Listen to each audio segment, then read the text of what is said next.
time to learn some brain-boosting activities to help your kids get excited about math. Tina is standing by with Math Teacher Mom with some tips. That's right. We got Navriar here. She was coming in during the week, but I want you guys to meet her on the weekend here. And who are your assistants? All right, we have Nudie and this is Roop, and they are part of why I do what I do. My kids inspired me to start working with them early, and we love doing math at home. I love that. And you have the kits because you've been working really hard on creating a kit that parents can purchase to work on math with their kids at home. Yes, two of the biggest issues I was finding, parents were telling me, we don't have the time and we don't know, we're not teachers, we're not you. How can we do this at home? And so I'm like, okay, I sat down, I put together a kit that has video instructions, written instructions, all the activities, all the supplies you need. Yeah. So you can open it up, watch a quick video, and you can get to work with your kids to set them up for success in math. Are these some of the exercises? Yes. Okay, let's try.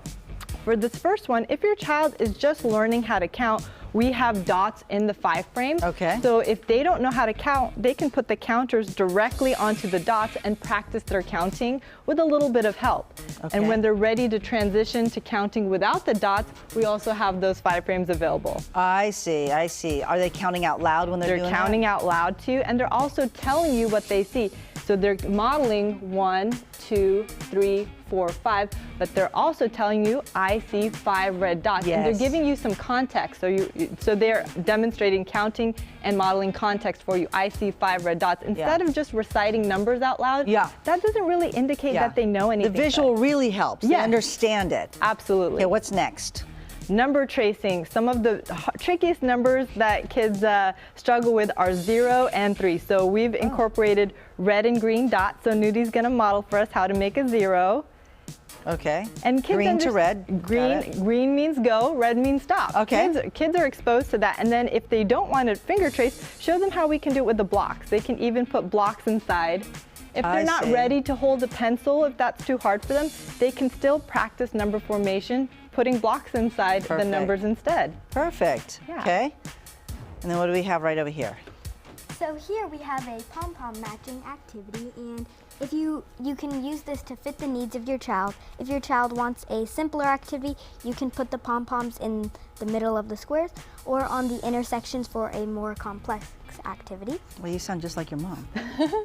And I have one of the examples right here, and then you can ask your child, can you recreate this for me? Oh, based on the color, and do you have them count it as well? That's optional. Okay. Yeah.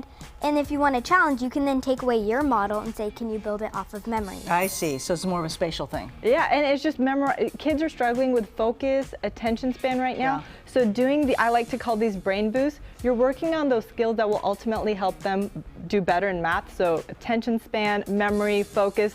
So you're doing these cognitive skills with them in addition to these activities to give them the best chance possible for being successful in math. All right, 10 seconds to this one here. What is this one? So this is a number line, and you can use this once again to fit the needs of your child.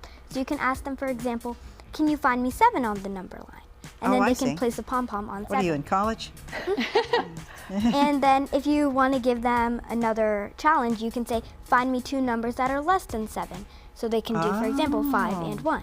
And perfect. All the questions and prompts are in the kit, so you know exactly how to work with your own child. How do they get the kits? We are on Instagram. We just launched today. Oh, yay. Yes, if they follow me at Math Teacher Mom blog, we have a little store available for them, and they can shop either a digital version or the actual physical kit. Perfect. So stick around. You're going to have some more exercises for us. Yes, definitely. We'll be back. And the assistants as well. Yes. You're so smart. Both of you so smart. Wow, the cutest helpers there are. Exactly. Thanks so much. Navriar, the Math Teacher Mom blog on Instagram. Yes, thank you. All right.